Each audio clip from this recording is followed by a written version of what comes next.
I am super interested in flow state, or what is loosely and generally called flow. I believe that flow is a tremendous way that we can improve our lives, and it is a way to allow us to open up our perspective and to open up our world. Flow is a state of mind that can occur when you are deeply focused on a task.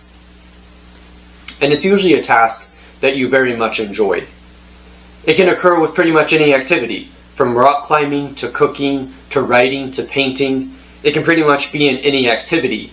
And it's basically whenever the ego dissolves and time dilates, where it usually either speeds up or slows down. And you can definitely get lost in these kinds of states. Now, there is a term called psychic entropy, and this term is very much focused on any kind of negative state of mind that comes from the pressures of life, that comes from day-to-day living and the stresses that we might experience.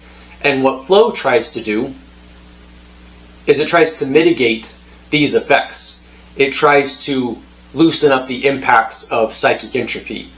And flow definitely, you could say, is an antidote to psychic entropy, which I think psychic entropy is something that a lot of people experience, and I think it's something that a lot of people feel. And so flow is definitely an antidote and a possible way of dealing with it. Now, one thing that psychologists often recommend is that when people are in a flow state, or whenever they're pursuing an activity, they definitely try to do it for intrinsic reasons. There's a term actually for this. It's autotelic, which references the act of doing something for its own sake, as an end unto itself. And I always thought that this was an interesting idea, because I think it's very easy in life to do things for some kind of external reward or validation. I think it's very easy to want something for our efforts and want something immediate and tangible. But the interesting thing is that the tangible qualities actually come from the intrinsic value that we get from doing something, the complete sheer enjoyment that we get from doing something that we very much enjoy, enjoying life. So I think it's interesting. Now, flow is interesting because I think it's effective because it allows you to establish control in domains where you wouldn't normally have control. It's one of those things where in life there are many, many things that we don't have control over.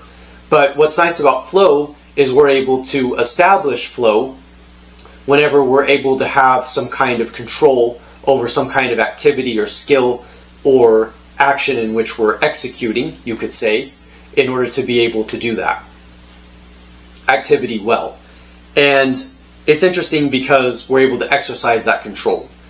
And I always thought that that was interesting, because I think we tend to forget that we have control over certain activities and things that allow for flow state. Now, I'm really fascinated by this idea that we can find flow in pretty much anything, because I tended for a long time to see flow state as only being in something that I really, really enjoy, some kind of activity specifically that I want to do. But really, flow can be found in anything. It can be found in relationships. It can be found at work, for instance. It can be found just by exercising or taking a walk. Flow state is this idea of an optimal experience. And an optimal experience pretty much references the quality of the experience. And the idea is that since life is a series of experiences, the goal is to have as many of those optimal or positive experiences as you could possibly have. Now, the thing to keep in mind is that optimal doesn't always mean ideal, but it can be pretty close to ideal in some cases, and I think that that's where the meaning comes from. Now, a lot of these ideas are inspired by Flow, which is a book written by an individual who I cannot pronounce his name.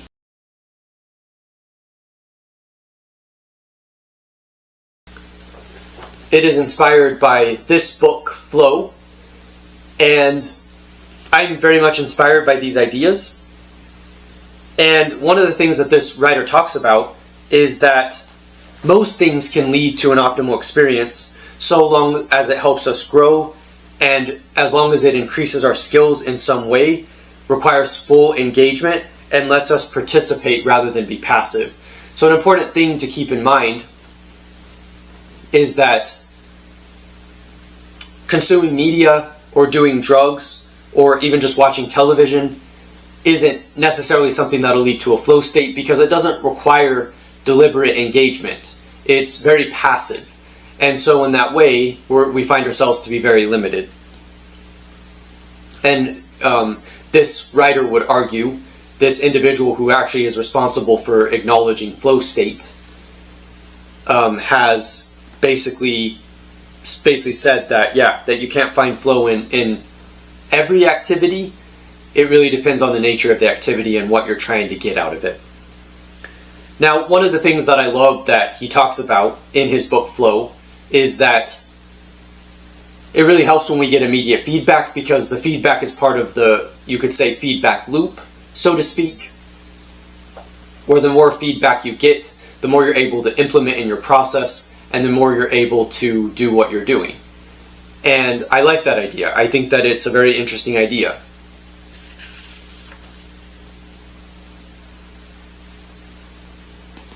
Now, one thing that I love about his notions of flow is when he basically talks about being an amateur at something. Often we see ourselves in a negative light if we are an amateur, because we feel like we need to be better.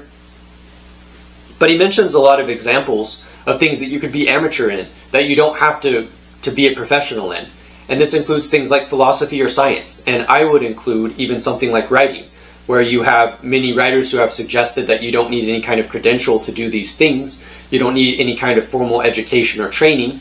You can just do these things. And I think that that's very interesting, honestly, because I think that it allows you to do something for the love of it, do something for the curiosity of it. And curiosity is something that he definitely recommends a lot, that I think is really important. So anytime that you're doing philosophizing or science or writing or even painting without any training, you're definitely engaging in an activity that I think is incredibly important. And you're able to do this as an amateur. You don't have to be the best at it. In fact, you don't even have to be good at it. I love this idea that you don't have to be good at something in order to do it. I think that that's definitely an inspiring idea. Now, one thing that I loved about flow and this book is thinking about it in terms of our senses and the joys that we get from our senses.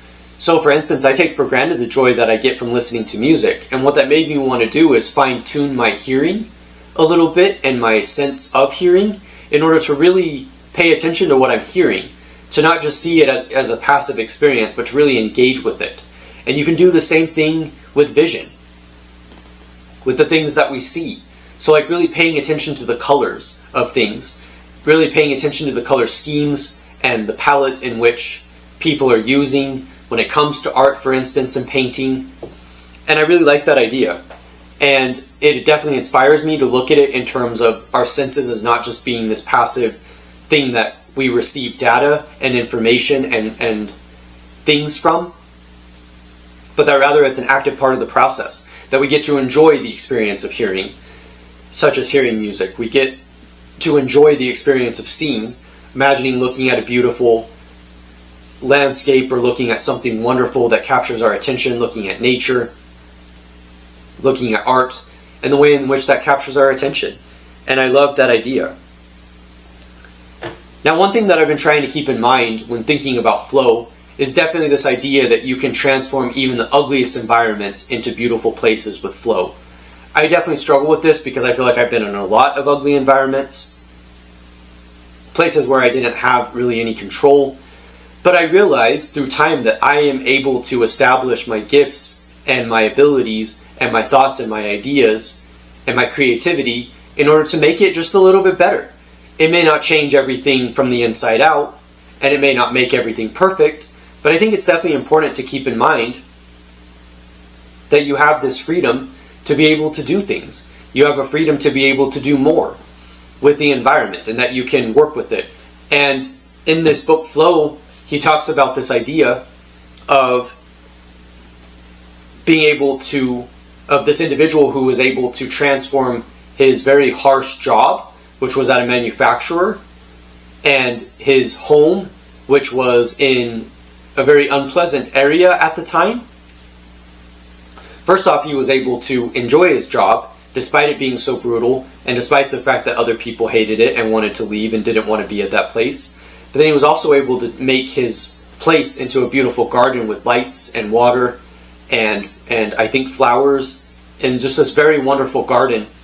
And I love that idea because that's a perfect analogy for transforming your environment. And I think it's a great idea. So when we're thinking about these concepts, I think it's helpful to look at it from the perspective of diffusing psychic entropy and definitely creating order out of chaos.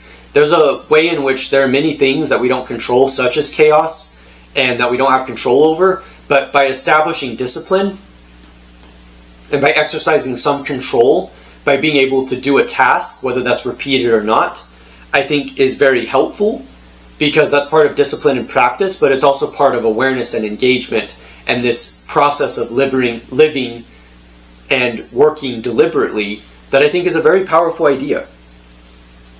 And so flow allows us to bring order to what I think is a very chaotic life, and to places where it is just chaos. And I think that that's a very helpful thing, and I like the idea.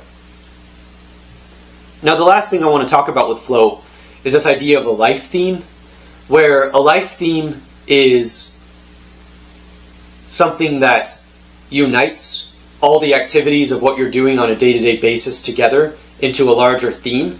This could be some kind of personal value of wanting to help people. It could be a value of enjoying creativity and beauty. It could really be any of those things. And it doesn't even just have to be a personal value. It can be a larger purpose or a larger meaning. And I like this idea of a life theme, because if we can unite our experiences to not just one experience of flow, but multiple experiences of flow across multiple domains, across a life theme or even life themes, I think we open up our lives to very rich possibilities. And I think it gives us a lot of choices on what we can do. And I love that idea. And so when I think about flow and what I've learned about flow, I can't help but feel inspired and feel like there's a very interesting thing that can be taken away from this very positive arc of possibility and of potential, and how we can make even the most horrible experiences and mundane experiences be something better, that we can take it and make it something good. And I really like that idea. So yeah, I hope that you enjoyed this video on this idea of flow. I hope you find it interesting, and I hope that you can apply some of it to your own life, and I hope that you'll give it a shot. So yeah, thank you for listening, and I'll see you soon.